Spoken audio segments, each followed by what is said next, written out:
Hello, everyone. How are we?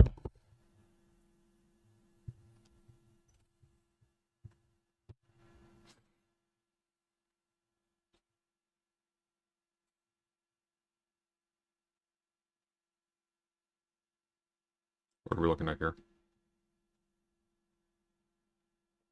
Been sitting this waiting for like 2 hours. I've been waiting for 2 hours. I know because I started exactly 25 minutes before.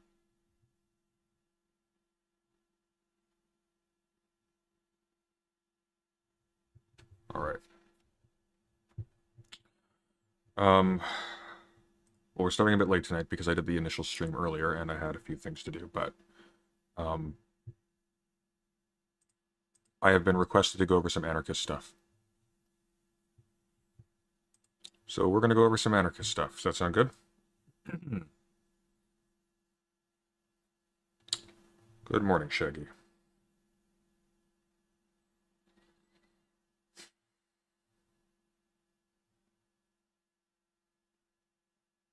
I agree, Grammar Commie. That would actually be good if the online left was organized more around fundraising and maybe not even necessarily advocacy per se, like a little bit of that.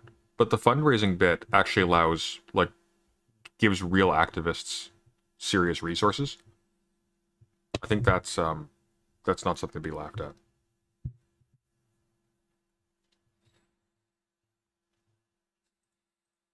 Let's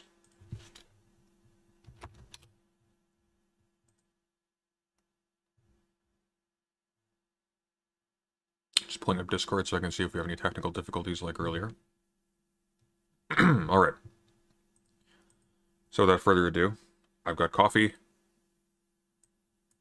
We are going to watch Zoe Baker's fairly recent. It's not quite a month old. Video essay, Anarchists Are Not Naive About Human Nature.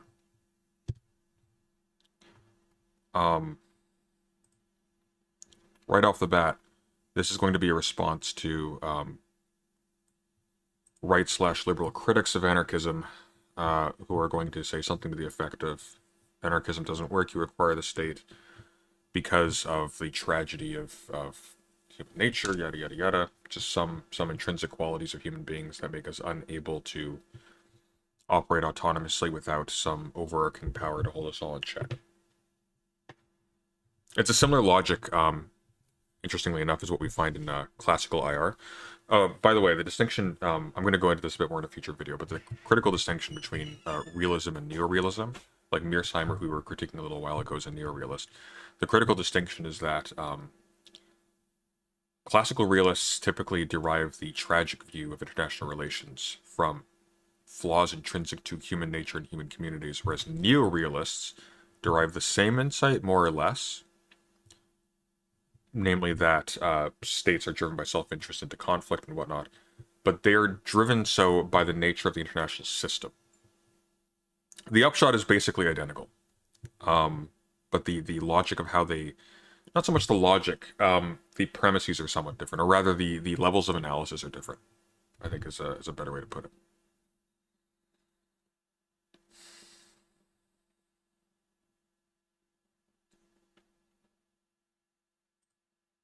Just give me one quick moment.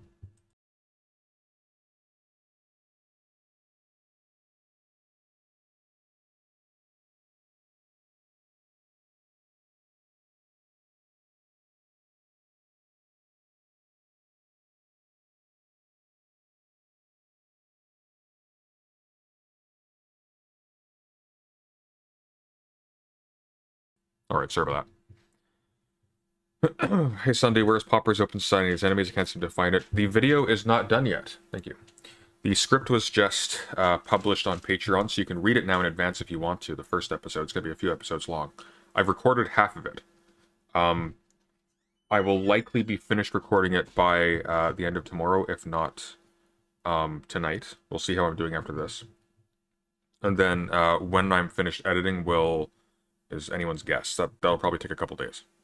It's a lot of work. It's a long essay for this, because when you're speaking it, obviously, it ends up taking a lot more time, which means that it's a lot more editing to do. I might go a little bit soft on the editing just because the writing took so long, because it's a massive book. And the things like, it's like this is probably not a good representation because it's a slimmer volume, but The Open Society and its enemies is huge. It's easily 600 pages.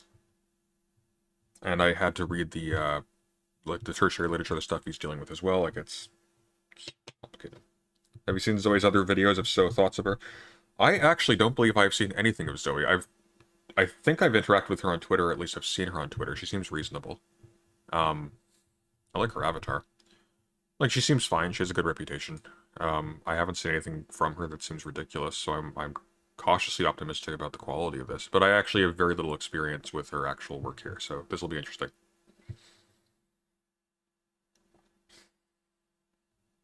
Leftists hate open societies. No, they don't.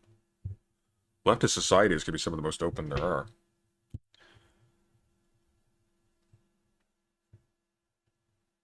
The idea that liberals are more open-minded about actually varying viewpoints concerning social organization and mores, etc., is very much overstated. I guess it's not a myth that's overstated. I guess the myth is that they are better representations of that kind of tolerance. They are very much not. You are welcome to be a cheap, ineffectual, harmless facsimile of difference in a liberal space. Big difference there. All right, without further ado, let's get into it. Let me know if the audio is good. Hi everyone. Hi, In the popular Zoe. imagination, Anarchists I confused her with Sophie from Sinclair Lore for a second. are assumed to be naive optimists. It is thought that anyone who thinks humans can live a good life without capitalism and the state must do so because they think humans are angels who are naturally caring and benevolent. Anarchists in the 19th and early 20th centuries in fact had a very nuanced understanding of human nature. Anarchists thought that all human beings across all societies have some characteristics in common. Michael Bakunin wrote that the key elements of human existence will always remain the same: to be born, to develop and grow, to work in order to eat and drink, Audio's good, great. in order to have shelter and defend oneself, in order to maintain one's individual existence in the social equilibrium of his own species. Okay, we're also going to be taking occasion to figure out some good anarchist readings because I want to know my stuff on this. Script and sources, haha! Ha ha ha ha! Anarchists are not naive about human nature. Oh, this is... I need to get a website like this. Oh, this is so smart. I need to make one of these. Reading lists. Okay, here we go. Oh. Brilliant. Oh, this is so useful. Okay, I like Sophie now. Or not Sophie. I'm gonna call her Sophie like a million times over. Sophie is another trans academic who does bloodborne lore stuff, but she's also a sociologist, and her stuff's her analyses of video games are really good. I keep wanting to call her Sophie because it's not even the voice is the same. It's like a similar delivery. It's like somewhat similar delivery. Anyways, okay, what do we got here? Classic introductions: Barrett George, Berkman, Goldman. Okay, that's pretty standard. Graeber, are you an anarchist? Answer may surprise you. Okay. Bakunin, here we go. Selected writings. Potkin. Okay. What do we got here for modern anarchist texts? Oh, she wrote a book. Means and ends. Interesting. Formation of local councils. Murray Bookchin. Post-scarcity anarchism. That would be interesting to know, to read about. What have we got here? The Anarchist Library. I may be hitting up a bookstore tomorrow, so I might actually grab some things. What do you guys think? What should I focus on here? There's a lot. I'm probably not gonna... Are there any good readers? Let's see. Not so much interested in the modern anarchism movement. I'm interested in the theory right now. I mean, I am also interested in that, just not immediately. Well, we've got Bakunin and Kropotkin. Kropotkin hasn't been mentioned yet, but Bakunin's been mentioned already, and I have immediate interest in what's being said there. And I'm reading Graeber right now. We're going to be going over a review of The Dawn of Everything fairly soon. I've seen a lot of people talk about Bookchin. We'll probably look into Bakunin and Bookchin. Anyway, sorry for the digression. Let's keep going. To love, reproduce, and then to die. The Invisible The Committee. exact same point as made by Rudolf Rocker. He claimed that. Oh shoot! I missed the quote by Bakunin. Let's see what he said. Of his own species. To love, reproduce, and then to die. The exact same point as made by Rudolf Rocker. He claimed that we are born, absorb nourishment, discard the waste material, move, procreate, and approach dissolution without being able to change any part of the process. Necessities eventuate here which transcend our will. We are not compelled to consume our food in the shape nature offers it to us, or to lie down to rest in the first convenient place, but we cannot keep from eating or sleeping, lest our video volume is very low. Everybody just said the audio was great. Physical existence should come to a... The video audio is low. What just happened? Saying it's very high here. Let's boost the gain a bit. Let me know how this is. Sudden end. Since these common characteristics are constant across all human beings, they must stem from certain basic facts about human biology. Anarchists did not, however, regard human nature as a static, unchanging entity. Humans are, just like all species of animal, subject to evolutionary change via various processes including natural selection. As a result of this, Peter Kropotkin thought that there were fundamental features of human character which could only be mediated by a very slow... So the video is still low on volume? I don't know what's going on here. That is frustrating as hell.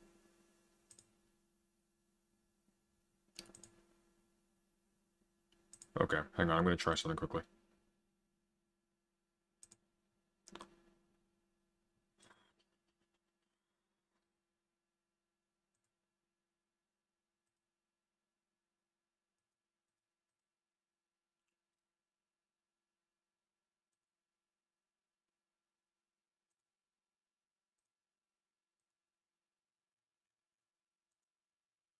I'm going to lower my audio a little bit so it evens out. Here we go. There, my audio is a little bit quieter now, so it should be level with Zoe Baker if you want to increase the volume a bit more. Let me know if that's loud enough for you. Evolution. Nor did anarchists view human nature as an abstract essence which exists outside of history. Anarchists distinguished between the innate characteristics which constitute all human beings and the manner in which these innate characteristics are developed during a person's life within a historically specific society. Bakunin thought that although humans possessed innate faculties and dispositions which are natural, it was the organization of society which develops them, or on the other hand, halts or falsifies their development. Given this, all individuals, with no exception, are at every moment of their lives what nature and society have made them. Kropotkin similarly wrote that man is a result of both his inherited instincts and his education. Anarchists thought that one of the main processes which modifies and develops the innate characteristics of human nature is human activity itself. Anarchists conceptualized human activity in terms of practice. Humans engage in practice when they deploy their capacities to satisfy a psychological drive, and through doing so, change the world and themselves simultaneously. For example, when a person makes a sandwich, they deploy their relevant capacities, such as being able to spread jam on bread, in order to satisfy their drive for a jam sandwich. In so doing, they change the world, a jam sandwich now exists where before there was none, and they change themselves. They acquire the drive to have sandwiches with other kinds of jam, or reproduce their capacity to make a sandwich. This idea can be seen in Kropotkin's advocacy of teaching which, by the practice of the hand on wood, stone, metal, will speak to the brain and help to develop it, and thereby produce a child whose brain is developed at once by the work of hand and mind. Got a slight worry at this point. The descriptions that she is giving are interesting. I don't know if they would dispel someone's doubts that anarchists are naive about human nature. Why? Not because I think any of these characteristics or any of these descriptions are inherently naive. Um, they're not naive. They seem a little bit dour actually in terms of how they're phrased, but I don't think they really address the question. The question is not are humans sort of like are there like brute elements in terms of how we function?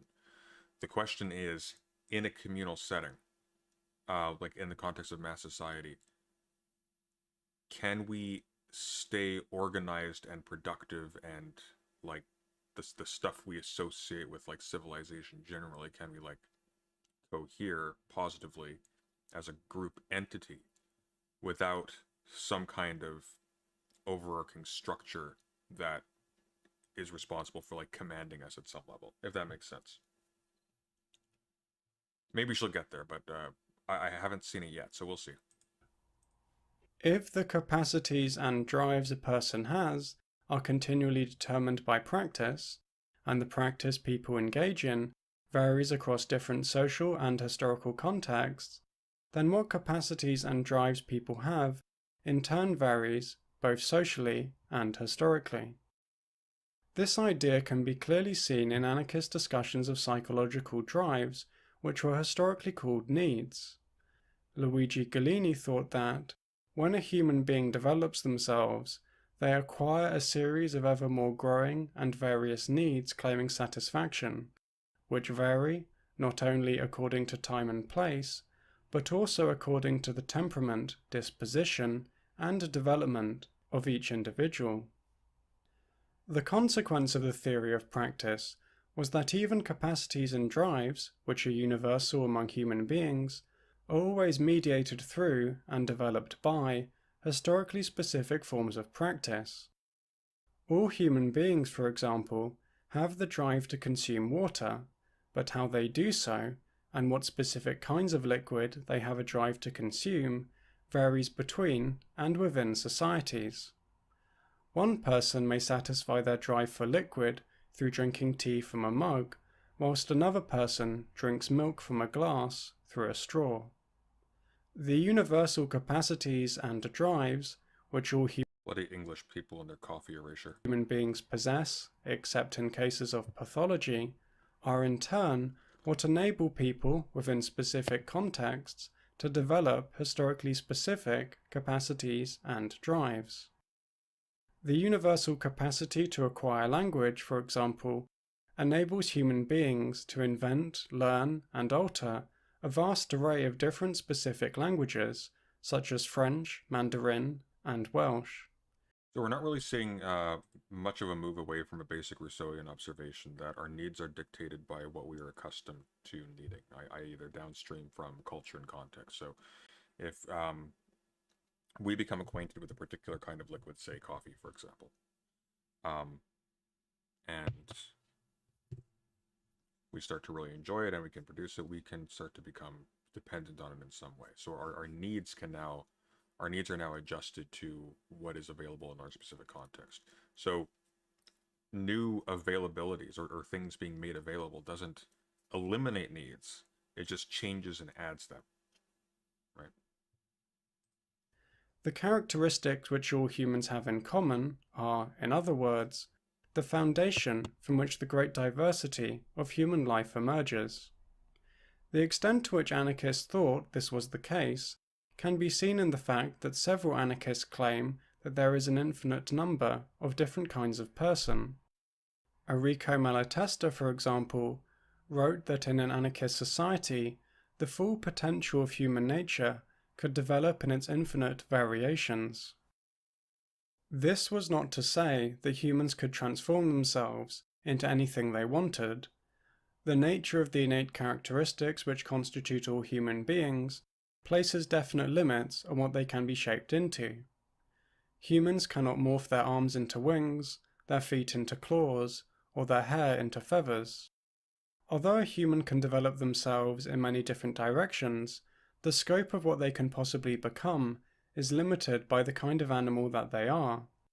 As Rocker wrote, man is unconditionally subject only to the laws of his physical being. He cannot change his constitution, he cannot suspend the fundamental conditions of his physical being, nor alter them according to his wish. Anarchists thought that human beings were social animals who had a tendency to engage in two main kinds of behavior, struggle and cooperation. Malatesta wrote that humans possessed the harsh instinct of wanting to predominate and to profit at the expense of others, and the thirst for domination, rivalry, envy, and all the unhealthy passions which set man against man. These negative passions coexisted with another feeling which draws him closer to his neighbour, the feeling of sympathy, tolerance, of love.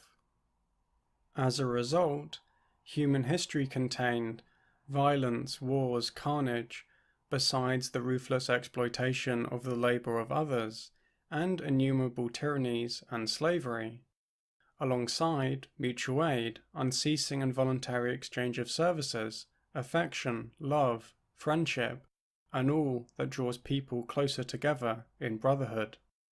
From these facts, Malatesta drew the conclusion that human beings were a social animal whose existence depends on the continued physical and spiritual relations between human beings, which are based either on affinity, solidarity, and love, or on hostility and struggle.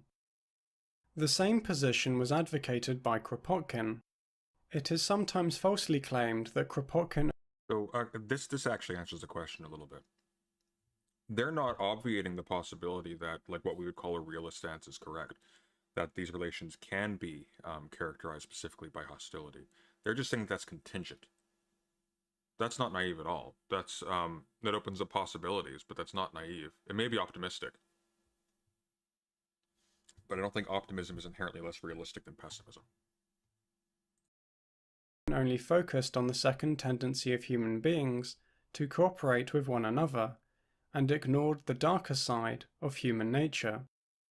This stems from a lack of familiarity with Kropotkin's book Mutual Aid, A Factor in Evolution. That's one I'll have to read. As the book's subtitle and introduction makes clear, Kropotkin thought that mutual aid was one among several factors of evolution, rather than the sole factor.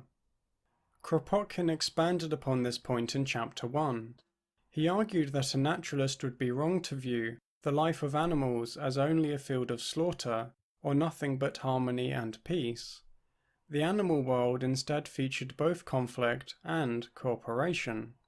He wrote, "As we study animals, we at once perceive that though there is an immense amount of warfare and extermination going on amidst various species, and especially amidst various classes of animal, there is, at the same time, as much or perhaps even more, of mutual support, mutual aid, and mutual defense, amidst animals belonging to the same species, or at least to the same society. Sociability is as much a law of nature as mutual struggle." Which seems sort of intuitive when we consider that our relatives and ancestors would have had coherent family groups of some size, and they aren't tearing each other limb from limb. They are hostile to other family groups, but they can have group cohesion without complex state structures like we have. Kropotkin thought that human beings were not different from other animals in this respect. He wrote in his book... That's a very modest principle. That's not saying that satisfies the requirements of having, like, civilization, or whatever term you want to use. Ethics, Origin, and Development, that there are two sets of diametrically opposed feelings which exist in man. These are the feelings which induce man to subdue other men in order to utilize them for his individual ends, and the feelings which induce human beings to unite for attaining common ends by common effort. The first corresponds to that fundamental need of human nature, struggle, and the second to the equally fundamental tendency, the desire of unity and mutual sympathy. Charlotte Wilson similarly wrote that The history of men living in a social state is one long record of a never-ending Wednesday Addams. contest between certain opposing natural impulses developed by the life in common. This struggle, which humans observe within our own nature and in the world of men around us, occurred between the antisocial desire to monopolize and dominate and the social desires which find their highest expression in fraternity.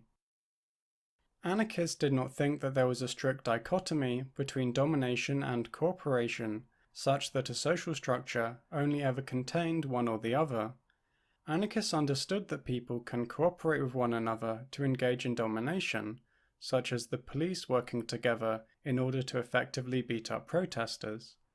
It is furthermore the case that institutions, which are based on domination, are generally reproduced through cooperative social relations.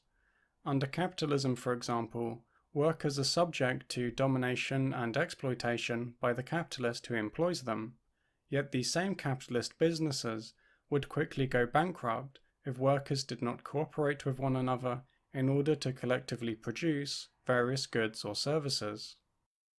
Anarchists repeatedly emphasized both the good and the bad aspects of human beings in the overviews of history. Within mutual aid, Kropotkin noted multiple examples of the San people in South Africa cooperating and being sympathetic towards one another, such as hunting in common, engaging in affectionate behavior, and rescuing someone if they were drowning in water. And walking single file to hide their numbers. I don't think he said sand people, but it sounded like sand people. This went alongside Kropotkin noting examples of domination. He wrote, "When Europeans settled in their territory and destroyed deer, the Bushmen began stealing the settlers' cattle, whereupon a war of extermination, too horrible to be related here, was waged against them. 500 Bushmen were slaughtered in 1775, 3,000 in 1808 and 1809. They were poisoned like rats, killed by hunters lying in ambush before the carcass of some animal, killed whenever met with, so that our knowledge of the Bushmen, being chiefly borrowed from those same people who exterminated them, is necessarily limited." Far from being naive about human nature, anarchists were extremely aware of the fact that humans are capable of committing atrocities against one another. Anarchists, in addition to this, thought that the extent to which human beings engaged in domination or cooperation varied significantly between different contexts. Kropotkin wrote, "The relative amounts of individualist and mutual aid spirit are among the most changeable features of man. Both being equally products of an anterior development, their relative amounts are seen to change in individuals and even societies with a rapidity which would strike the sociologist if he only paid attention to the subject and analyzed the corresponding facts." Thunder, are you looking to get into anarchism on a critical theory level? Yes, I am. That's exactly what I'm looking to get into. I'm just reading some introductory stuff here in the hopes that it gives me some pointers as to what people are reading specifically. I mean, this is fine. It's pretty basic. I kind of wish you read a little bit faster, but that's just me. I've got no complaints so far. I think it doesn't really get at the issues that I might personally have. Namely, I don't think for a second that anarchist writers who are extremely interested in deep human history and prehistory are naive about the fact that the morbid alternatives vastly seem to outweigh the positive ones. I think where I would want some, what I would like to see are anarchist thinkers who pay more attention to the extreme contingency of political forms. Now you see a little bit of that with people like James C. Scott and David Graeber. I'm a little bit unsatisfied with how they go about it, but they're, like James C. Scott already had some like really interesting insights, even if they didn't do the work that he wanted them to do. Graeber is interesting. I'm a little bit more frustrated with Graeber's book, but it's also just it has a wealth of archaeological information too.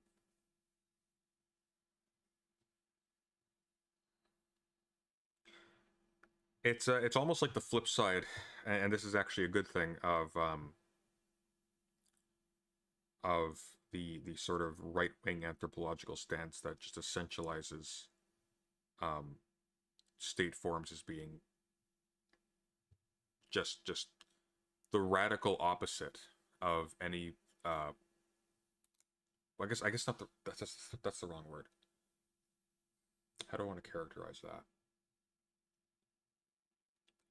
The idea of human nature as naturally tending towards forms that we would attribute to a state, and being unwilling to find any semblance or any like positive alternative to that specific kind of political organization or social organization, whichever term you prefer, in a non-state scenario or even a pre-state scenario. There's sort of a contempt there, and there's sort of a very the word's not even pessimistic. There's an extreme lack of imagination with respect to how human beings could organize outside of that particular kind of setting, or using those specific kinds of social technologies.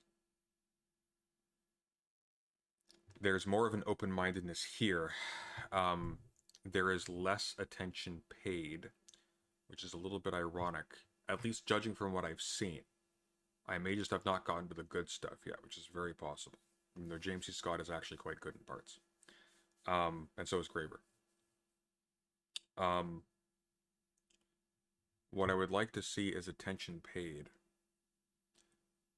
to the contingency of the political as a category, and seeing if there's a way to get away from that.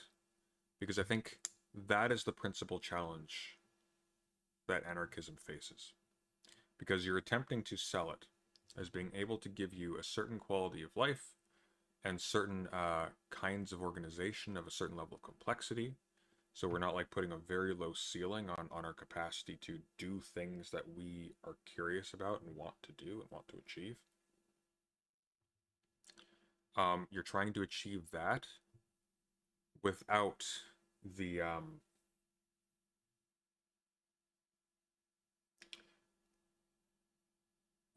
kind of what's the word I want to look for here? The kind of centralization and partitioning that you get with specifically political types of communities.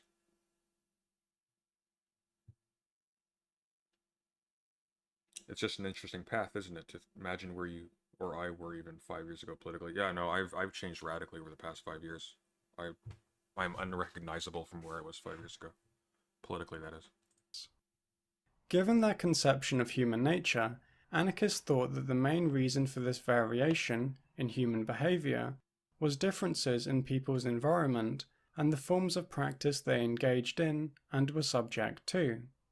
This led anarchists to argue that the oppression and exploitation which occurred within existing society was not the product of human nature considered in isolation.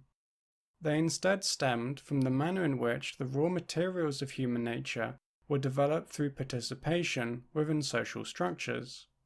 To quote Malatesta, social wrongs do not depend on the wickedness of one master or the other, one governor or the other, but rather on masters and governments as institutions.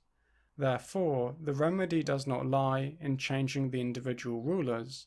Instead, it is necessary to demolish the principle itself by which men dominate over men. Anarchists viewed capitalism and the state as hierarchical social structures based on a division between a minority. I think for that type of thinking, you're going to want to get into delusion accelerationism. That sort of field talks a lot about, or that they talk a lot about post-politics, thinking of things in the future aspect, but I'm sure anarchist thinkers also do this. That's not even specifically a left-wing thing. You see a lot of talk about the end of politics in well, a lot of, I guess, centrist or liberal and right-wing thinkers. Hannah Arendt for liberals. I think you see a bit of that. You see that in Schmidt.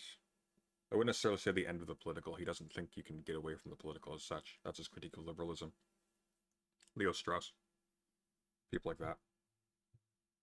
Majority who command and a majority who obey. They are pyramids in which decision-making flows from the top to the bottom. The majority of the population are workers who lack real decision-making power. That said, I'm a little bit odd in that I don't necessarily consider Schmidt to be right-wing, despite the fact that he was a Nazi. I think Schmidt was an opportunist. I think he was very callous. I don't think he was right-wing, essentially. I think his mode of critique is,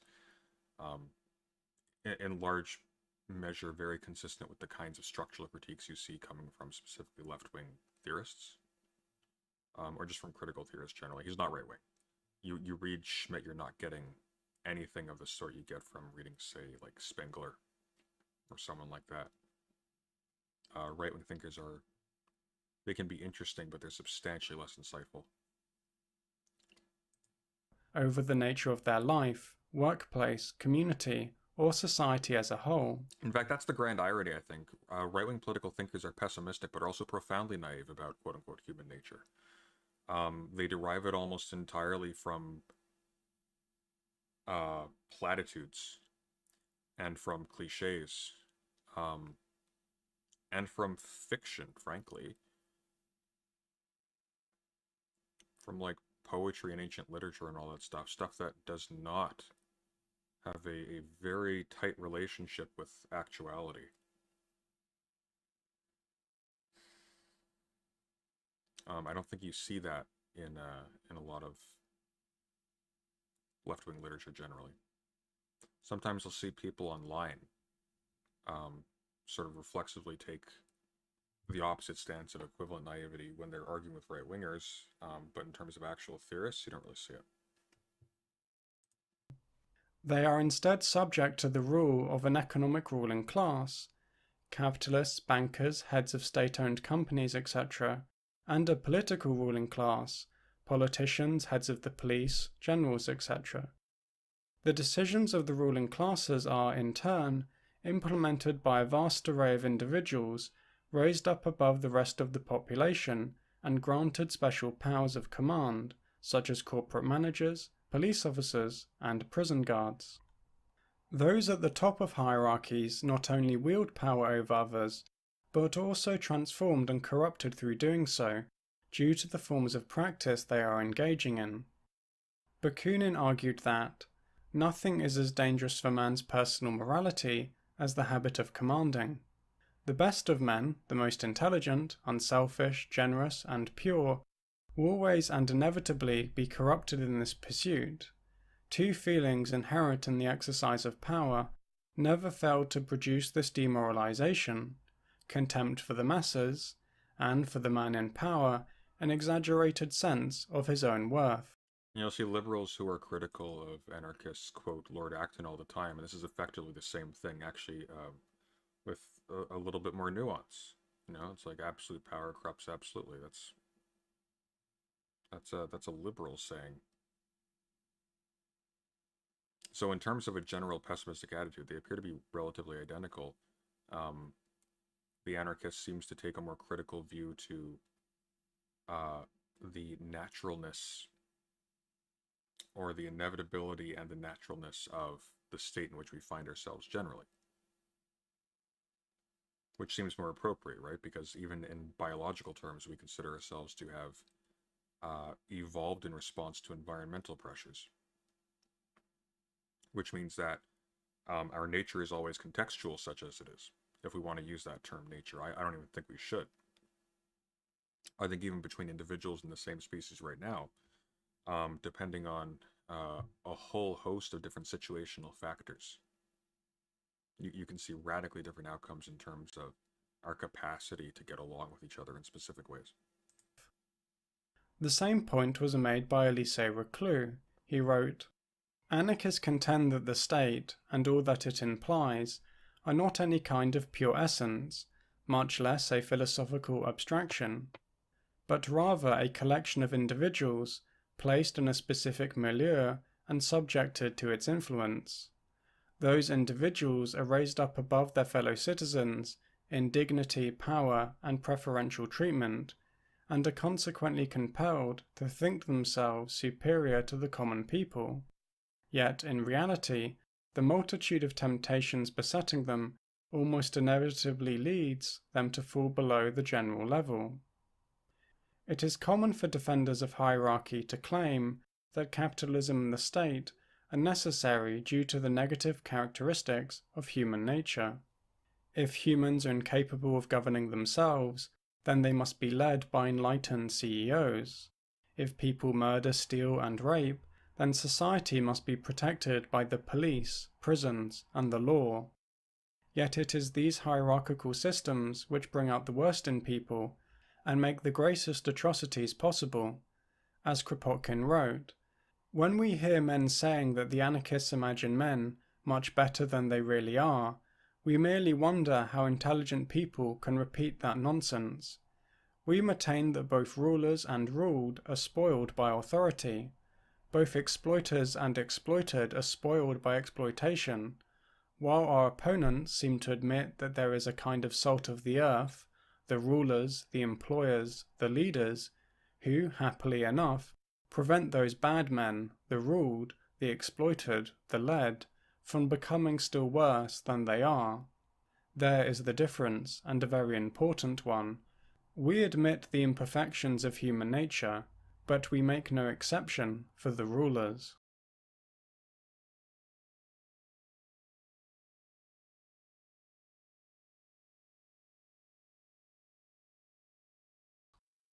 Anarchists argued that if human beings are imperfect animals, capable of committing the most appalling acts against one another, then this imperfection is the strongest reason for why no person should be raised up above the rest of society and granted the institutionalized power to command and impose their decisions on others through force or the threat of it.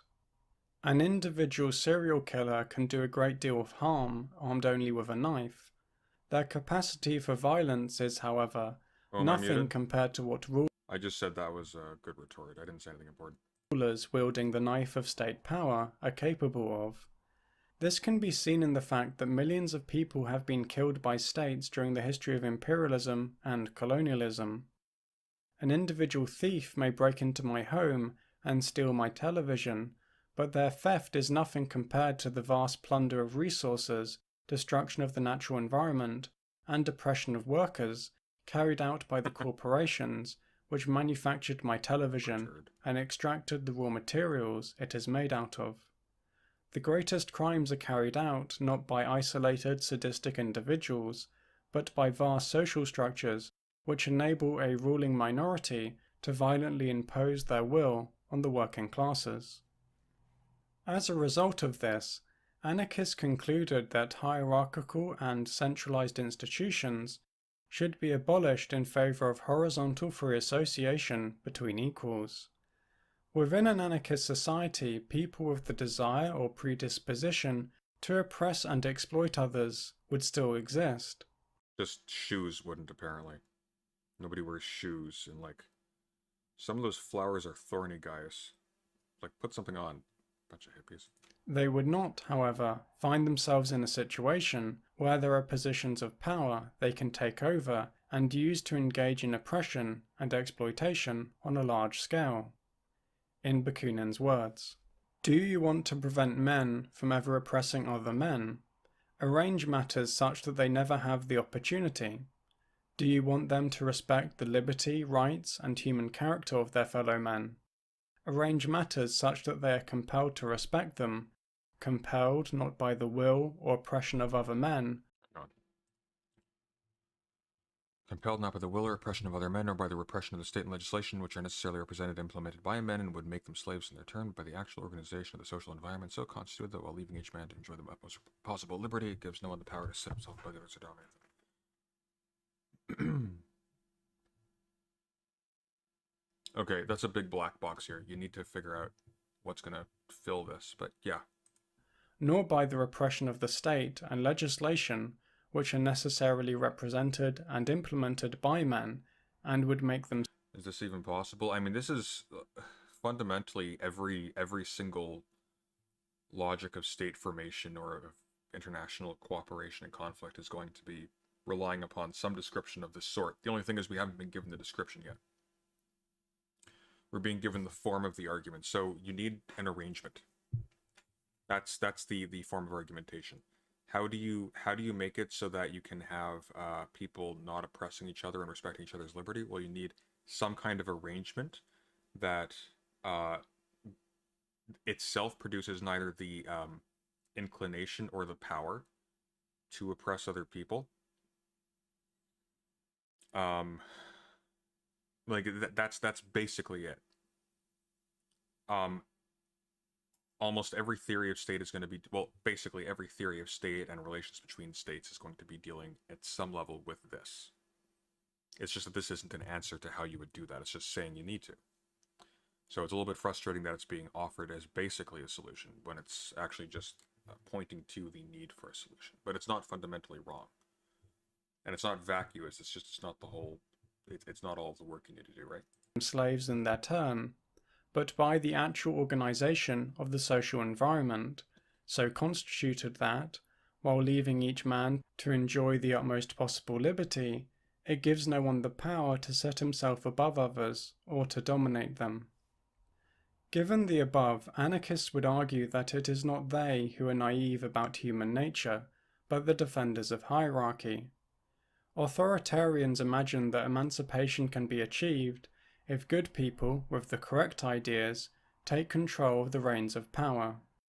Anarchists realize that this has never happened and will never happen. Now, what's sort of interesting is that while borders are a liberal invention, their non-existence, that is to say, the non-existence of non-trespassable borders, was an assumption of theories of tacit consent as justifications for sovereignty. So, or not sovereignty, as justifications of government, rather, or of the laws, or what I'll have to think of a better way to put that, but you get the idea. That you tacitly accept the rule of whatever government is in a place simply by participating in the society that it is in charge of. But that presumes that you can relocate to another one if you don't want to, because if you don't have a choice, then it's not really consent.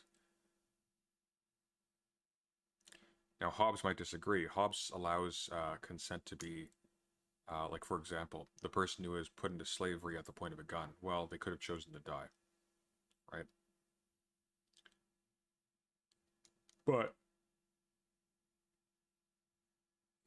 excuse me, the non-existence of borders that you cannot cross as a migrator is a liberal presumption. That being said, it was for similar liberal ideals, that is to say, the protecting the autonomy of workers in the British Empire, that partially borders were put up. They were also put up because that was a alibi for extreme racism. I have a video on this, the Con of the Nation State, which I'm going to update at some point. Don't know when. But basically, as a British subject, you could go anywhere in the empire. And since India was under the rule of the Queen, Indians could go anywhere in the British Empire, including places like Canada, colonies in Africa, etc. And they were prized workers. They were very good. They were heavily wanted. However, not by a lot of the white people who were living in certain of these dwellings next to where these Indian men were working. And so a couple of things happened. I mean, first of all, due to lack of literacy in English primarily, it was the case that a lot of Indian workers were being conned into very unfavorable conditions with contracts they couldn't read. And so, well-meaningly, there came to be literacy requirements for signing a contract to go work abroad outside of India as a British subject. In addition, there were things like marriage restrictions, etc. Long story short, there ended up being a bunch of paperwork to make sure that someone's movement within the empire was valid. So you got to a point where people no longer could trespass borders freely, which meant that borders became demographic filters, and the principle of free movement is basically gone. Entirely downstream from liberal principles, the very principles that insist upon the non-existence of borders. So liberalism as such, as an ethical principle, is basically dead in the modern world. The only thing that's left of it is some notion of, like, we should be able to talk to each other about sensitive topics, and we can't, like, push each other to believe in things we don't want to believe in. Stuff like that. Like, the public-private distinction is basically as far as it goes. It used to be a more robust theory.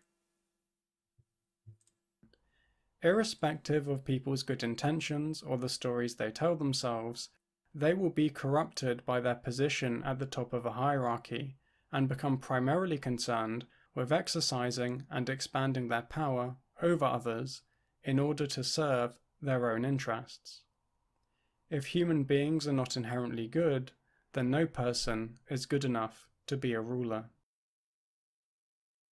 I hope everyone listening liked this video. It's been a struggle to record due to my sore throat. Fair enough. But I hope it came out okay. It came out perfectly fine. I thought she was talking a little bit slow, but that makes sense. She has a sore throat. I think that was actually quite good.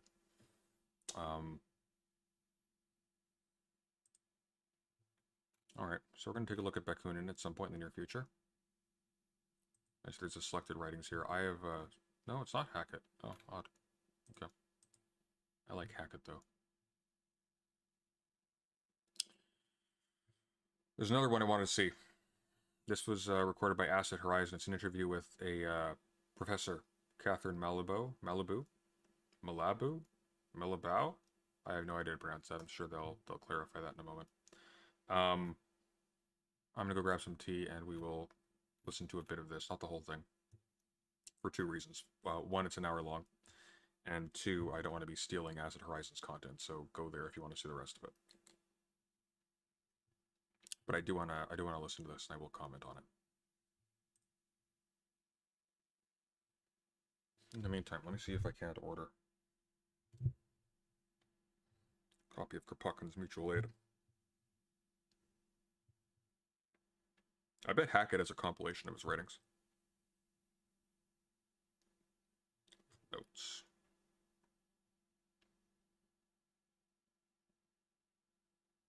Oh, good God. The Cambridge Blue Book edition is $108. Well, it's in hardcover. What the hell?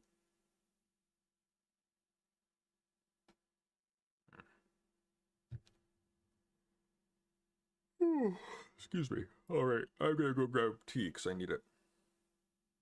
And then we'll listen to a bit of this. This is gonna be a short one tonight. Shorter. But, okay.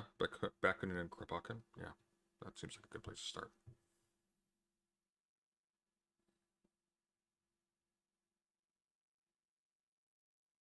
The Method of Freedom, an Enrico Malatesta reader. That looks interesting. Malatesta is one I want to read as well.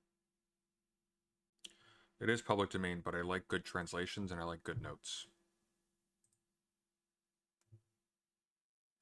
Sounds like a rap song. Okay, I'll be right back. Give me a moment, and then we'll continue. Let's pop on some music.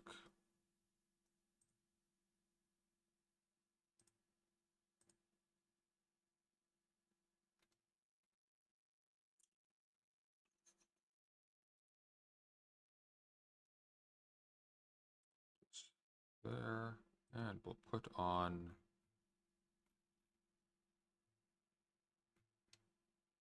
what's Anarchisty? Screw it, Deus Ex.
Alright, so here's my principal concern after having seen the Zoe Baker bit, which is good.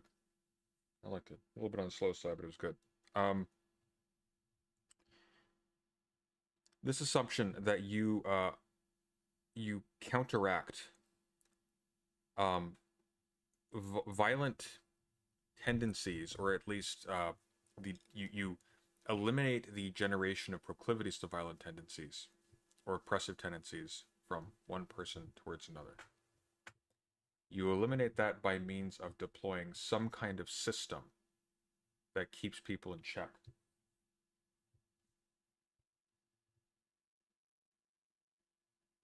I don't know how you do that without essentially putting yourself into an arrested state from which development categorically cannot push forward. I cannot proceed from, if that makes sense.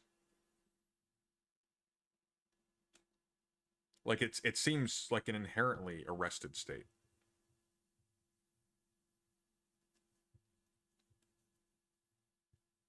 You know? And I mean, maybe that's the ideal social form anyway, so we just stop there. Like, maybe endless social evolution isn't a good thing necessarily, but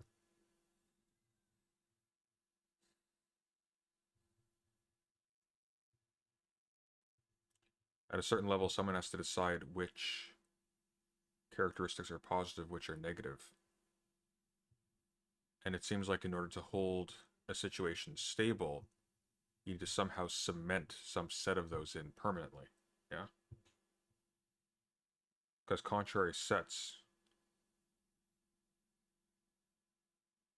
I don't know. We'll have to read more.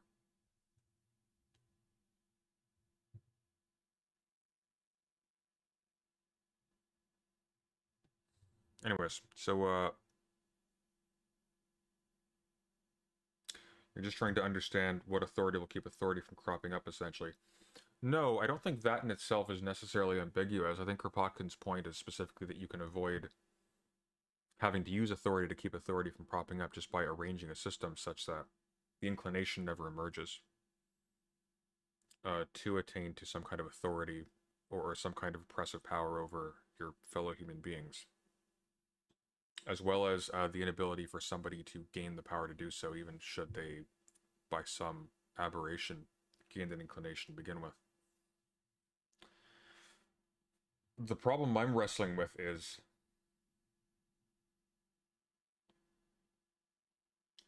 there are theories of ethics that insist upon that kind of conflict in order to push us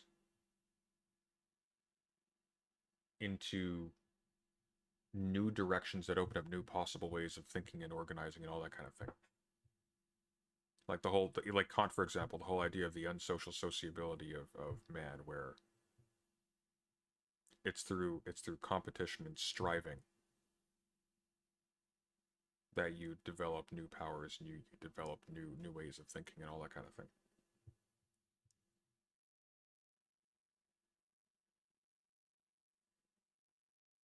It seems to me like we're fundamentally talking about an arrested state, at least on some level. That forecloses, for example, any technological development that requires some level of oppression, and some of them do.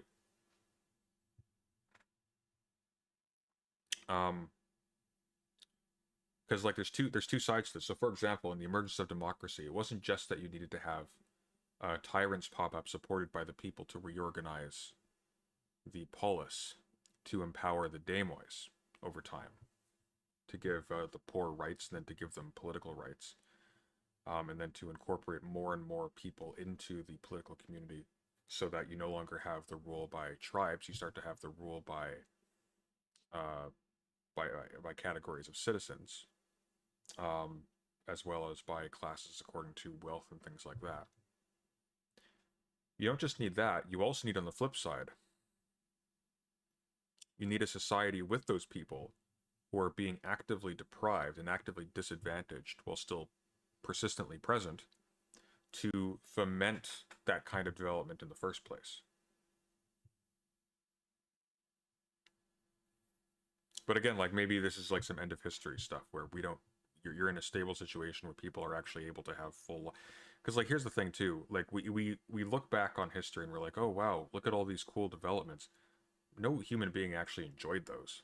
Not really. They were made in their time, like the human beings are made in their time, by their environments, by their immediate by their immediate associations, and they disappear far in advance of like these grand social transitions that we, with the benefit of thousands of years of written history, can look upon with awe, right?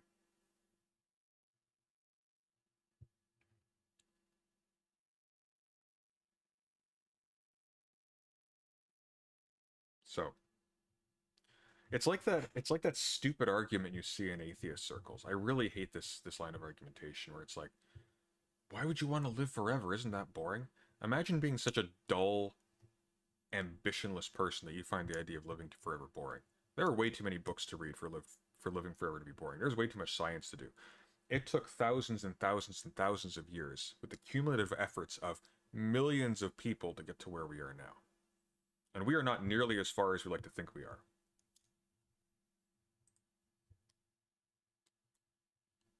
Forever is much less time than it sounds. Unless you have no imagination and you're just going to twiddle your thumbs the entire time. Okay, here we go. Acid Horizon's interview with Catherine Malabou. Real anarchism has never been philosophized. Let's go.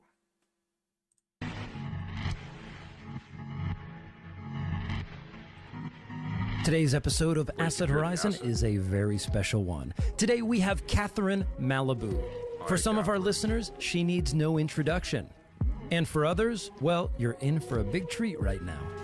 Today's topic is metaphysical anarchy and political anarchy and their juncture.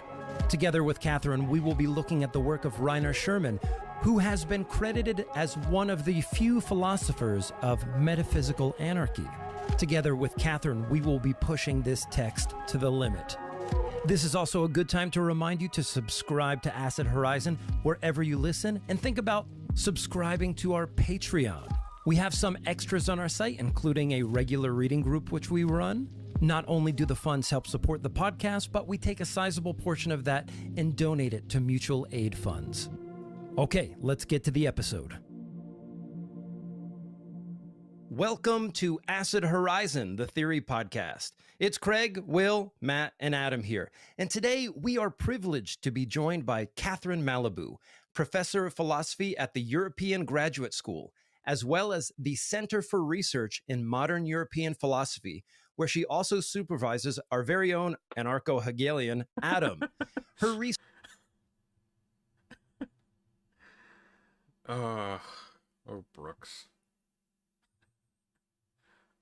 Acid Horizon. He doesn't like Acid Horizon. Wait, hang on. It wasn't Acid Horizon you didn't like. It was wasn't it Plastic Pills you hated? Anyways, it's not Acid Horizon talking. It's Catherine Malabou. I'll let you on to break him to pieces later. Research spans a vast and widely celebrated collection of works developing in and around her central concept of plasticity, and throughout numerous developments and interventions into fields such as Hegelianism, deconstruction, Kantianism, the philosophies of epigenesis and neurobiology, feminism, and artificial intelligence, to name but a few.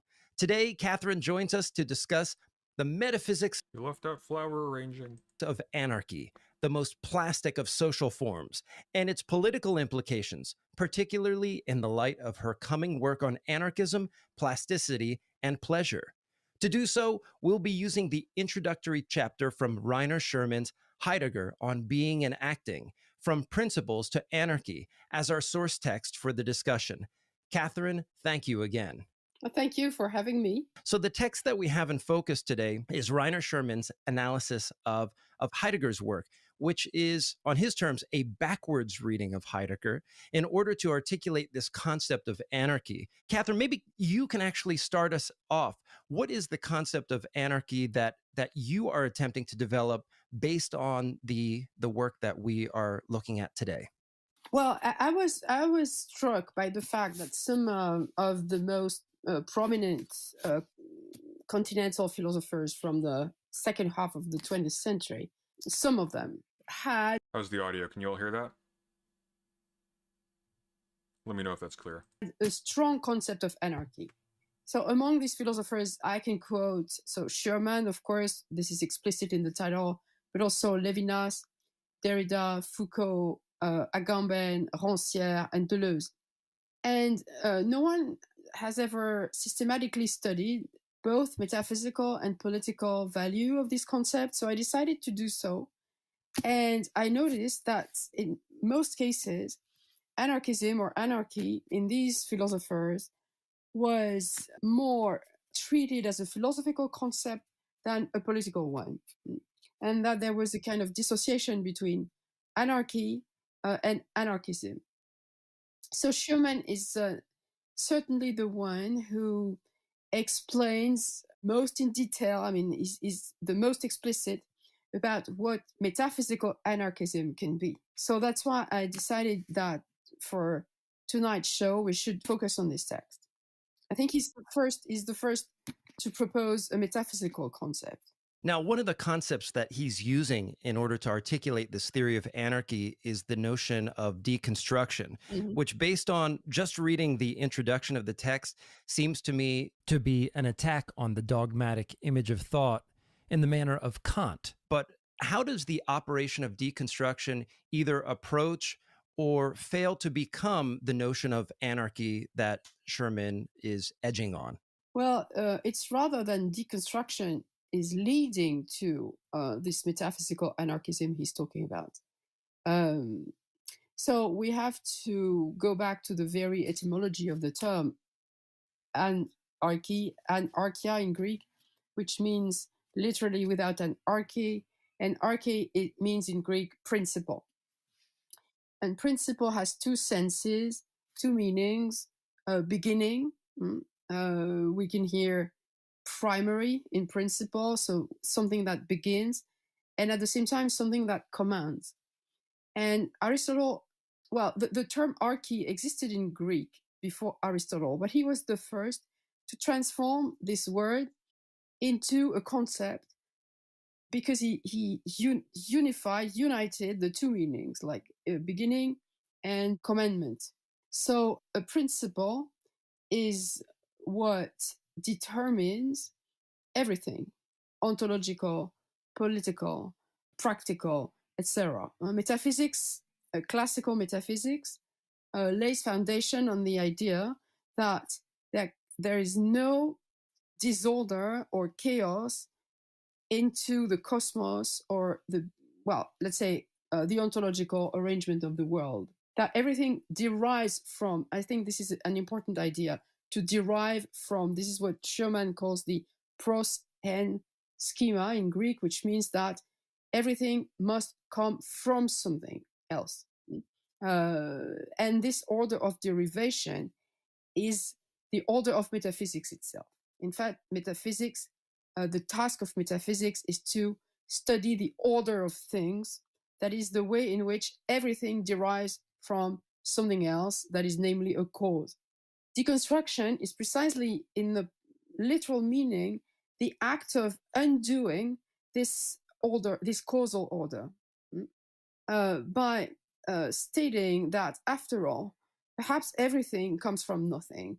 Perhaps anarchy means that, in fact, things that are what they are contingently, and it doesn't mean chaos, or even if Nietzsche talks about chaos, it doesn't mean that everything is a big disorder, but that sometimes the systematicity of the causal order is absent. It's interesting because I think when she's saying, and I could be wrong on this, because I don't speak Greek, but I think what she's saying when she says the two meanings are a beginning and that which commands, these are derived from something that's a little bit fuzzy. So it's not that like people in Greece use these two things separately in these two distinct ways, but rather they overlapped. So the archon was not just that which commanded, but also was the first of their communities, right? the first isn't the greatest, something like that. And so you kind of like, you unpack these meanings from it, but it's not like in colloquial usage back then it was it meant both of these things separately. Like you put in a dictionary, it means both of these. Sherman, early on in the introduction, talks about, he brings up the names Proudhon and Yes. Bakunin and says that their notion of anarchy is not the notion of anarchy that he's trying to develop. In fact, what they're trying to do is more or less reorder the coordinates of power. Would you think that political anarchism, and maybe this is jumping a little too far ahead, could benefit from the intimation of the idea of metaphysical anarchy that Sherman's going for here? First of all, I would like to say that this critique of anarchism, like it's just a replacement of a principle by another. This is a very classical critique of anarchism, like, oh, anarchists think they are free from principles, that is from the derivative order, but in fact, they reinstitute a new form of principle. So anarchism is in fact an archism, not an anarchism. So instead of having God or substance or cause, they have human nature, they have equality, they have principles, just like other philosophers or theoreticians. So I don't like this critique at all. I think that Sherman, when he says things like that, like I'm not talking about anarchism in the sense of Proudhon, is very backward. My guess is that, nevertheless, if we read Sherman in a certain way, yes, we can perhaps find something interesting in his critique. And as you said, Proudhon's and classical anarchism may benefit from it, but it has to be really dug out for, like mining. You have to go for the gold nugget that is hidden into a... I like that. Yeah, yes. I've been thinking about this idea of the metaphysics of an anarchy as in to be without command, and particularly regarding the notions that Sherman is working through here in terms of Heidegger, and in terms of metaphysics is the idea that we must move from theory to praxis, to do theory, Yes. to move from the principles to the command of the action itself.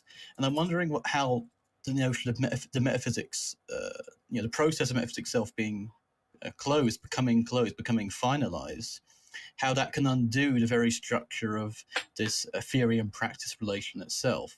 Because in a sense, once you've closed off the entire system into Heidegger, and with other thinkers like Hegel, there's this question of a radical openness, a what then? And I think this metaphor of digging is quite good, because now that all of these formal elaborations have elaborated themselves and have left themselves open, have completed themselves, they become much more adaptable to a more creative form of redeployment without the command of the original logics, the original ignorance that propelled their original development. I'm just wondering how this metaphysical closure relates to the process of a new openness to a kind of almost like a post-metaphysics beyond the command of the arche and of the first principles, of presuppositions in general, really. Well, so yes, this is of course very important, but Schumann, in fact, analyzes a double process. Anarchism is not only a new opening to...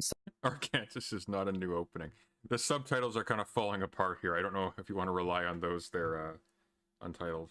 Something new. It is, of course, but it is also the result of the self-deconstruction of metaphysics. I think it is important to affirm that deconstruction is not a voluntary gesture that Heidegger and Derrida would have inaugurated. It is a process of self-destruction of metaphysics. For Schumann, clearly the principles are exhausted today. So this is the motif of nihilism that Nietzsche had already analyzed, which is that, in fact, principles get exhausted out of their own power, because in fact, the problem of the principle is that it can never find its right place. It is either too high above what it is the principle of, or it is part of what it is the principle of, and then it ceases to be a principle. So the principle is always too high or too low. It has never found its place. And so this is this internal process of exhaustion of the principle that leads to anarchism. So if something new can happen And you're right, it is a new vision of acting, it is a new vision of political commitment.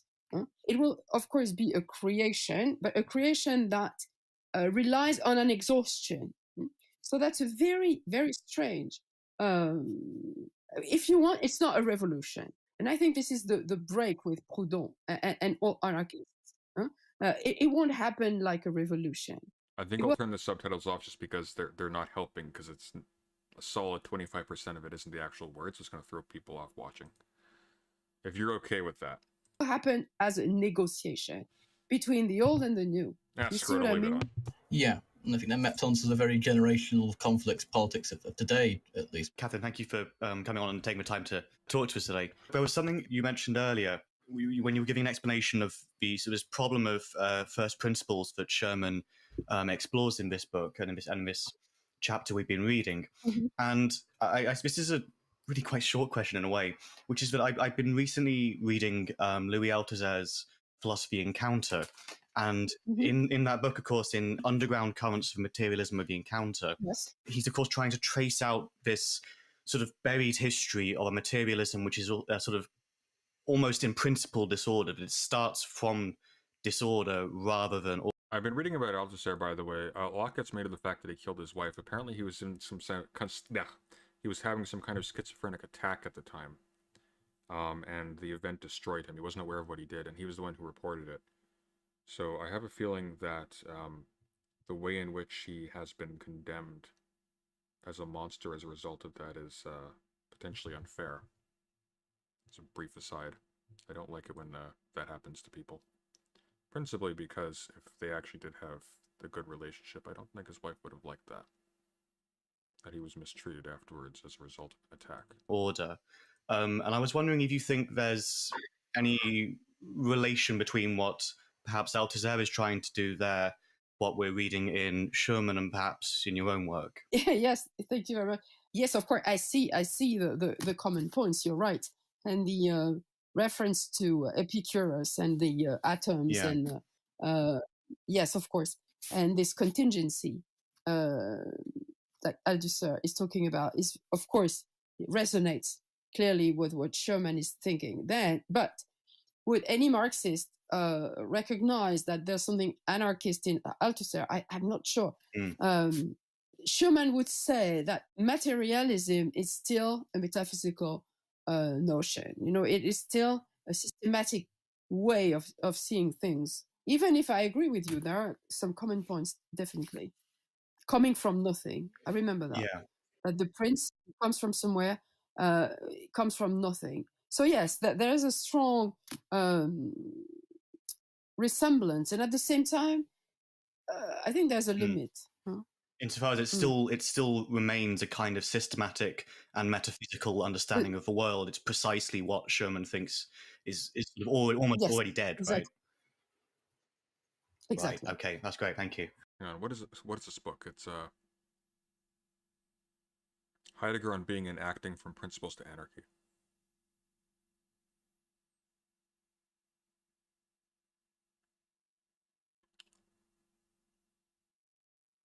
Okay. Catherine, last night I was mulling over this notion of the avowal of ignorance, which I thought was one of the most beautiful parts of this piece. And I actually had a dream very early this morning that resonates closely with what's happening in this text. I was forced to explain to an old man, an indolent old man, some very important philosophical concept, which it doesn't matter what the content of it was, and I just couldn't do it. I tried high, going low, using sophisticated terms, using not so sophisticated terms, and then in the end, for my effort, he reported me to the authorities. And it made me think that at the basis of... This man did not have that dream. That was 100% contrived for this talk. I'm sorry, not to be a dick about it. My attempt to explain, and one of the first things I thought of when I woke up was this concept of the avowal of ignorance. And it made me think that beneath our attempt to conceptualize foundations, to assert any sort of firmness of a concept lies this notion of ignorance. There's so many metaphors that we can use. The peeling back of an onion till nothing is there.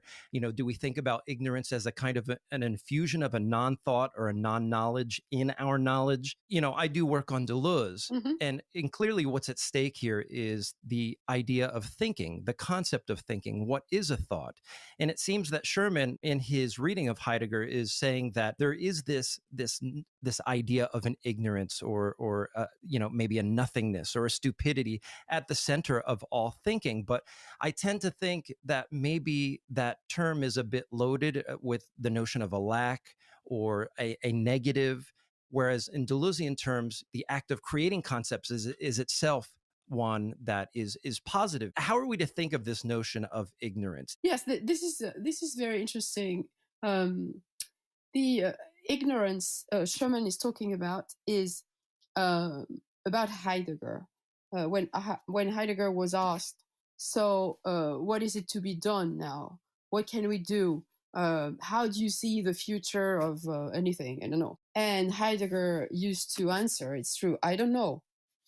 And it means that if, as Adam was saying, something like an opening is coming, that is a liberation of praxis, of acting from theory, that is from principles, then it is clear that nobody can really anticipate what will happen.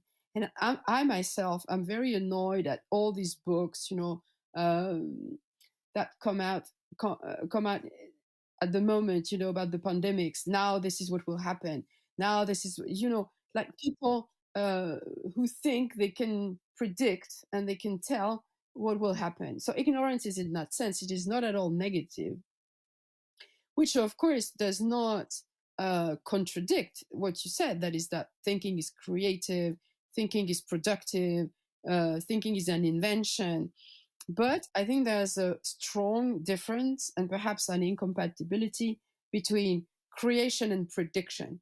Of course, Marxists here might argue that this is a regressive way of seeing history, because history is a causal process. And even if we cannot predict what is coming, we can at least study causes and see how certain causes produce the same effects, etc.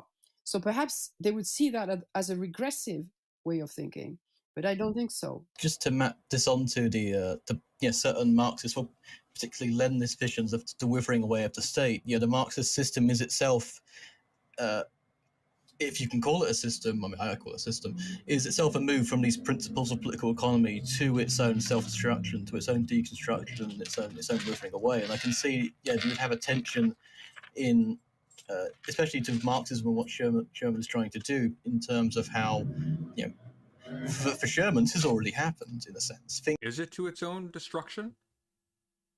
I don't think it was to its own destruction. I guess insofar as it's political economy, maybe. And I guess it would cease to be economy once you don't have an inside and an outside, but I don't know. Somebody who's read more Marx than me can elucidate that. Thinking has already endured its own closure and deconstruction. It's ahead of Marxism. It's ahead of the political economy, and I think it's a position that is has a place of radical contingency. And as you said before, Catherine, it's a risky position. There's that sense of risk. Is what is to be done, and if you can't be commanded, if you can't be inserted into the new proletarian ideology, as some readings of Althusser put it, there is that sense of risk, but there's also that sense of liberation, of the immediacy to act. But at the same time, there's no ultimate fixity with which action is to be predisposed. I mean, Sherman summarizes up really well. He says that for radical phenomenology, Western man has incurred his tutelage by endowing some of his representations with ultimacy. Release from such self-incurred tutelage can only come from reason's undoing what it has itself set up. And even in the post-systematic sense, this can mean, for me, a great source of playfulness, such as I see in your reading of Hegel, where the idea of after the system has developed through its own impulse to become itself, this energy becomes sort of released in its own completion. Things become malleable. The new the forms that were previously endowed with a certain determination become indeterminate because there's a sense of what now. And I think maybe this is just something that's incompatible with the Marxists, but something that you could still definitely learn from in terms of the distinction between theory and praxis collapsing, because they're obviously a very theoretically endowed crowd. If you take someone like Rancière, he's very close to what you're describing. You know that Rancière distinguishes between politics and police. I think she's saying Rancière, not Jose. Jose. Jacques Jose. Famous author of The Ignorant Schoolman. No, it's Jacques Rancière, I think. I'm pretty sure she's saying Rancière. Police is politics in the usual sense of the term. That is government, etc., etc. And politics is the anarchist. It is all kind of unexpected, anarchistic kind of event, like assemblies, like Occupy movement, etc. And Rancière says there are very few moments when something like politics can happen. Most of the time we are with the police, in the police. And politics, the political really, that is the anarchism for him, can only, it's not perhaps always playful, as you said, but it is always creative, always unexpected, always, always an invention. And it cannot, as you say, it cannot be transformed into any kind of fixity. Rancière is one of my interests as well. Okay. Because I'm working on the idea of radical democracy, and democracy, of course, is quite an important element of Rancière's thought. And this is frankly more of Okay, it is Rancière. a comment than a question, but you're right. But I agree with you. I noticed in Rancière's thought, it's that he comes so close to wanting to say something like anarchism, and then it's almost as if at the very last moment he just distances himself a little bit from it. And this is for me the big problem. That why do they at the last moment, exactly what you said, at the very last moment, why don't they say, okay, I am an anarchist? No. At the very last moment they say, oh, no, I have a very strong concept of anarchy, but I'm not an anarchist. Yeah. That's strange. I mean, if you take Balibar or Althusser, nobody would ever hesitate to say I'm a Marxist. So what is the problem with anarchy? And he does the same sort of thing when he talks about democracy a lot of the time, in that, and politics and police in general. I mean, politics, of course, as you said, he will grant it a certain place within our lives, but it's always a kind of restrictive and very limited one. It's something that happens every now and then, and perhaps once or twice in our lives we experience something like that, but it's not something that can be lived out in a more meaningful and lasting way. That's my reading anyway of Rancière. Yeah, you're right. And so the problem, because what I find fascinating in Rancière is his critique of the concept of government, when he says all government is an oligarchy. And I think this is very true. And in fact, you have a coincidence between what Schumann will call a principle and what Rancière or Foucault will call government. In fact, it has the same meaning, both commandment and beginning. And so you have this very radical critique of governmentality, of government on the basis of radical equality. And as you said, at the same time, this non-government... Oh, by the way, the absolute bastards who are behind publishing these things. I took a book on self-government. Or no, I took a book. I took a course on self-government with a very good professor, as a matter of fact, on that subject. Warren Magnuson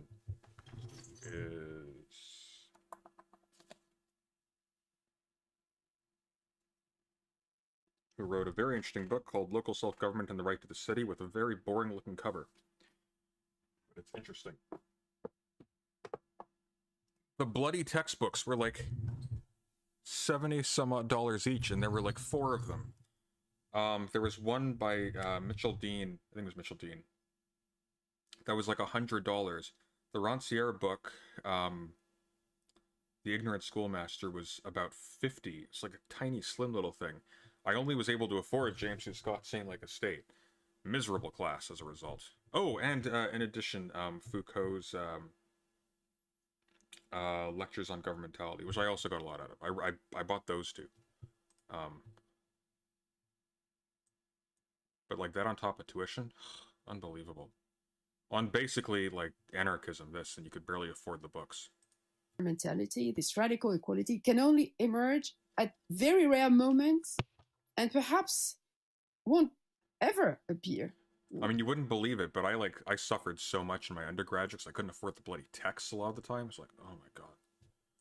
This is strange. I think too, if it's okay, that there seems That's what this is all about. It's to giving me be a this complex. notion of getting like my in the revenge. work of Deleuze's description of Foucault, and then Deleuze, even like the way Deleuze's. that like Oh, got Foucault, Klossowski right? and Deleuze That's will good. describe Nietzsche, and the way even in some ways Sherman briefly describes Nietzsche in here is that the anarchism at the level of either like political ontology or with Nietzsche metaphysics is, or with Deleuze indifference and repetition, the anarchism is coupled with like a fundamental risk.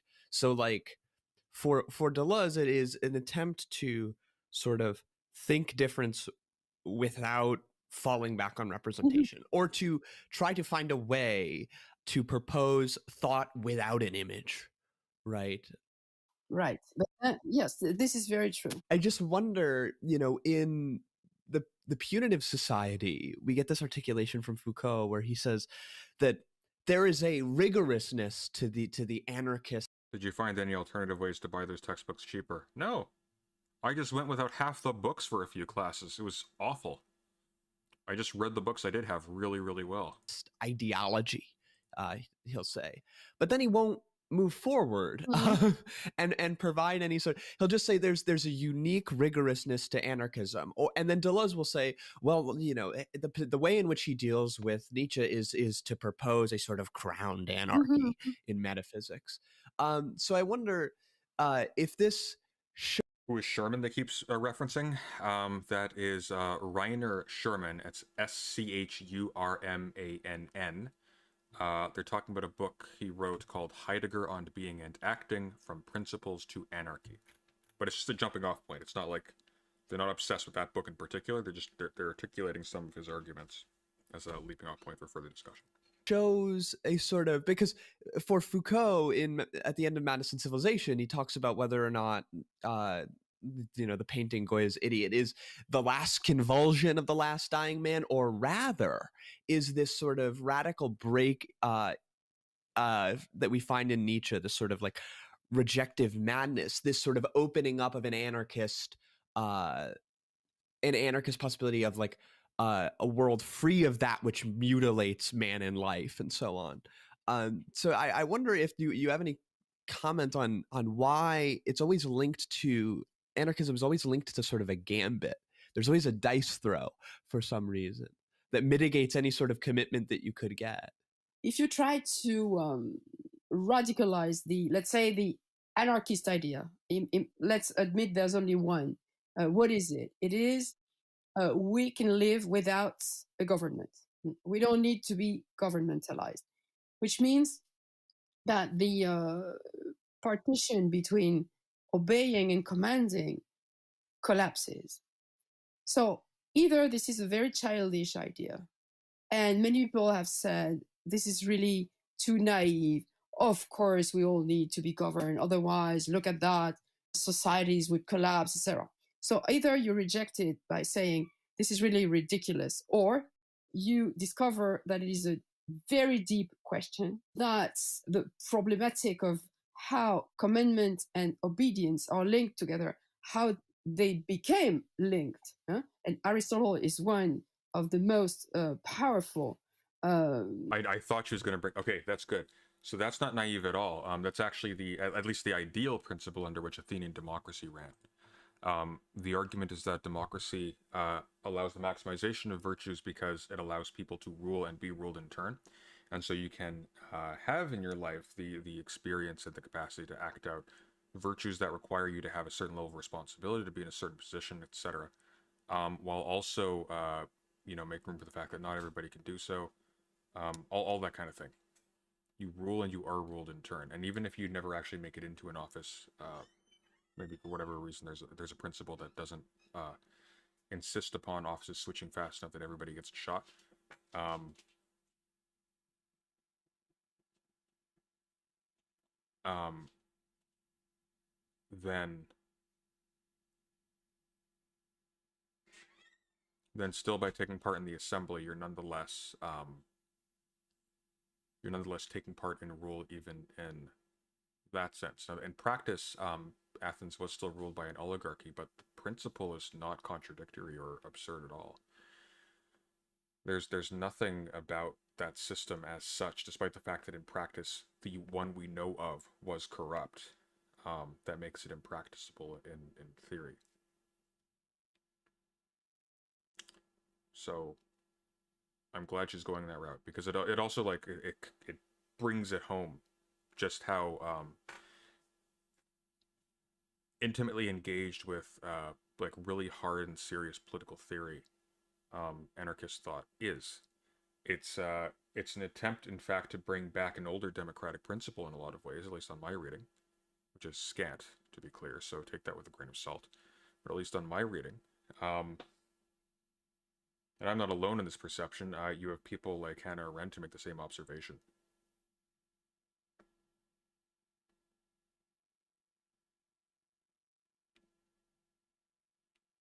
This is the anarchist answer to who watches. With greater cooperation in society, more effective self-governance emerges, so the form of the society is not to be frozen.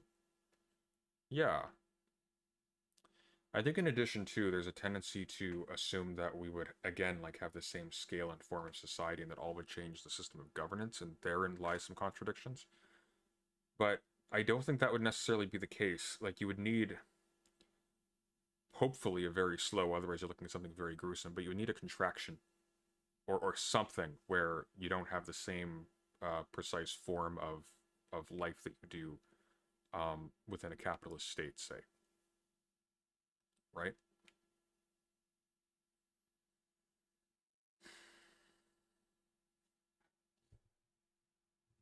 Bookchin pulls a lot from Athenian democracy. I think they all pull a lot from Athenian democracy.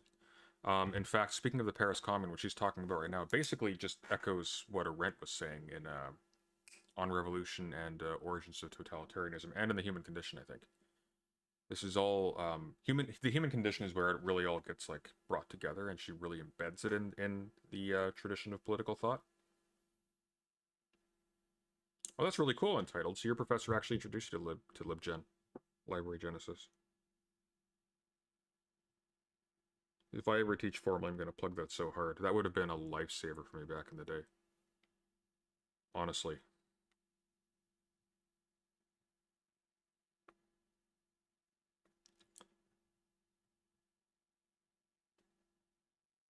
That's one way in which classism sort of embeds itself in the university. Two things.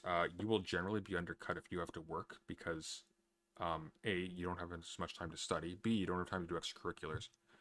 And in addition to all of this, if you bite the bullet and you try to do those other things, you will have a hell of a time affording tuition and books. And books, even in the liberal arts, less so than in the hard sciences, but even the liberal arts can run you really high. And that's with heavily subsidized Canadian education. Like, it gets really expensive. It gets really expensive. And there are other factors too, like just being tired. Just working, even 30 hours a week, which is not a lot by most people's standards. And then having to, like, travel hours to get to the university because you're not living in an optimal setting for the university, you're living in an optimal setting for work. It'll kill you. Like, it's actually unreal. And you can do it, but like, you need to be able to focus on this stuff. It's really bloody hard. And one of two things happens. Either you're an ambitious student and you suffer at the level of your grades, or you're a less ambitious student and you pick easy courses that don't challenge you. And so you end up with a system that promotes really poor scholarship, because those are the ones who on paper look best. It's really messed up. I remember being in the last seminar that I was in at my university before graduating. I was allowed in on a special permission into a doctoral seminar. Sorry, PhD level seminar. Me and one other student. Very, very brilliant person who's also into Carl Schmidt, who I haven't heard from in a little while. I should probably give him a message at some point. Only right-wing person I have some level of respect for, actually, as far as people I've met.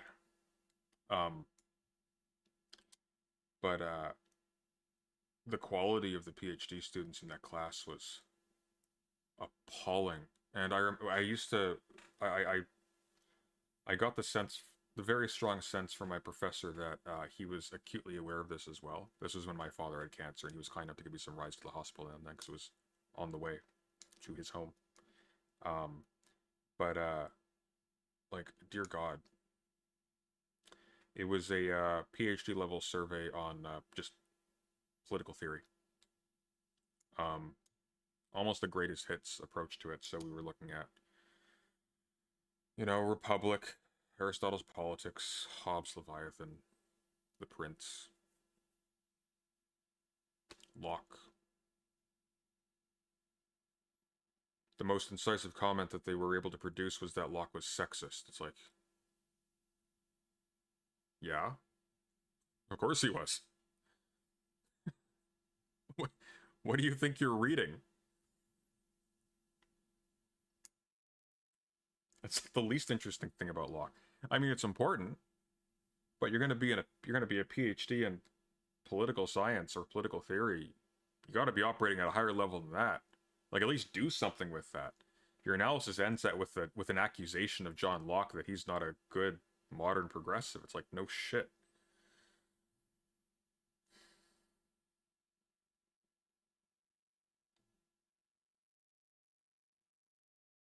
Anyways, enough. And that's that rant over. Let's keep going. It's getting late. I'm probably gonna wrap up in the next 15 minutes. This is a long talk. I also don't want to like steal from these guys, so I'm gonna end it at about the halfway mark. And I'll leave a link in the description so you guys can watch the rest. Thinker of this linkage, then it becomes abysmal. And of course, it is risky because nobody ever had really an answer to that. So you will say, of course, the classical anarchists had answers like the commune, like platforms, federalism, of course, but it has not really been convincing because it has been repressed so harshly that we didn't really have time to judge whether these forms were viable or not. So, of course, it is very risky. But, my problem is that in thinkers like Deleuze, Foucault, etc., let's take Deleuze. Let's limit ourselves to Deleuze. On the one hand, there's this risky part, and you're totally right. But on the other, he's someone who declares that being is anarchic. And even anarchist, if you remember this text on Plotinus, it says Plotinus is the first anarchist. And Sherman agrees on that point. Because in Plotinus, the principle is not really a principle. It's negative theology. So it's a principle without a principle. And so all beings are perfectly equal.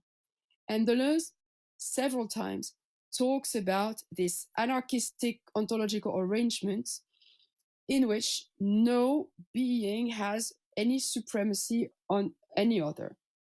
So how do you explain the gap between saying, politically speaking, anarchism is risky, but ontologically it is okay?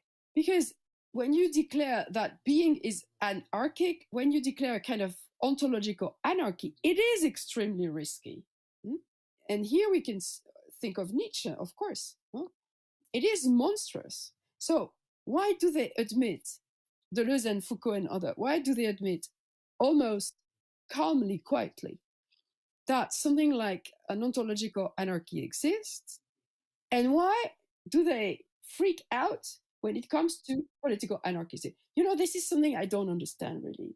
Yes, as soon as you say subjects are radically equal, beings are radically equal, there are no principles, there are no causes, there's only immanence. There's a kind of immanent movement of equality. It is very risky. I love the way that you described your frustration, because I think it's so fundamental to because it isn't as though anarchic movements in sort of political developments in Europe, even in Japan and the United States, weren't moved by these these works by these authors, but there was always this sort of sidestep. Yeah, exactly. That's paradoxical, because these people, Deleuze and others, are considered post-anarchists, even if they never declared themselves anarchists. One of the ways that what we're talking about now ties into what we've been discussing on the podcast recently is we've been covering the concept of destituent power and the recent book by Marcelo Tari. And I mean, it seems pretty clear to me that there's a strong analogy between the metaphysical anarchy that we're talking about here and this notion of destituent power. And maybe one of the risks, at least in terms of how we covered it in our most recent episode, was Tari, at least in the introduction of the book, seems hesitant to speak of democracy in glowing terms, and kind of either sidesteps that term or avoids it in such a way because he understands the risks of the reterritorialization of the powers of governmentality in the Are they drawing a connection between anarchism and nihilism of principles? I'm not going to lie, I'm having a lot of trouble following this. She is lucid. She actually has some really interesting points to make. The questions being posed are really pretentious, which makes it difficult to, like, grapple on. There's also, like, I don't know if you can tell, but they've cut this down. They've trimmed a lot of the fat out of the conversation, which is a bit of a problem because, at least it seems like they've cut it out, because the conversation moves too fast, and it's very dense. And having not read the text that she's working with, I'm only getting, like, little bits. They're interesting bits, but I don't have a lot to say to this, unfortunately, because it's so insanely dense. It's dealing with so much material that I haven't read. But I'm getting something from it, but I feel like I'm getting more from it than you guys are. So sorry about that.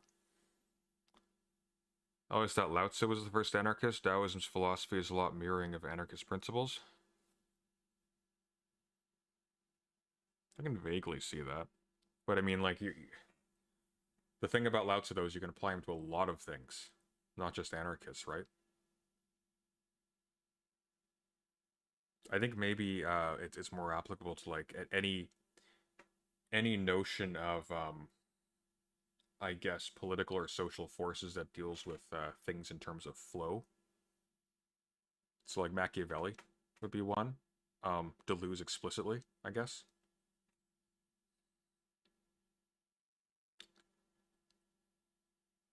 Yeah, like, some of these points I can understand apart from the specific readings they're responding to.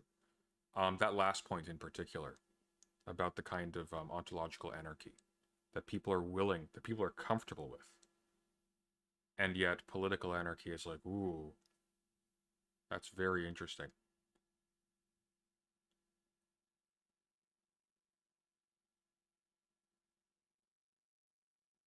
Anyways, I'm gonna call it here. It's quite late. I mean, it's not as late as usual, but I need to not be staying up till 3 a.m. on the regular. It's kind of starting to affect me, and it's wreaking havoc with my work schedule. So we'll call it here. I'm going to, at some point in the near future, start actually reading Bakunin and Malatesta. Who was it that said, if you come across the Buddha on the road, kill him? I don't know, but that's funny.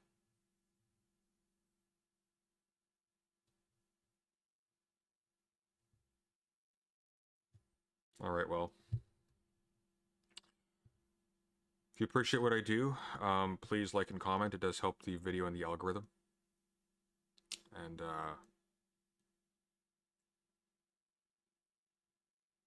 take care. Have a good night.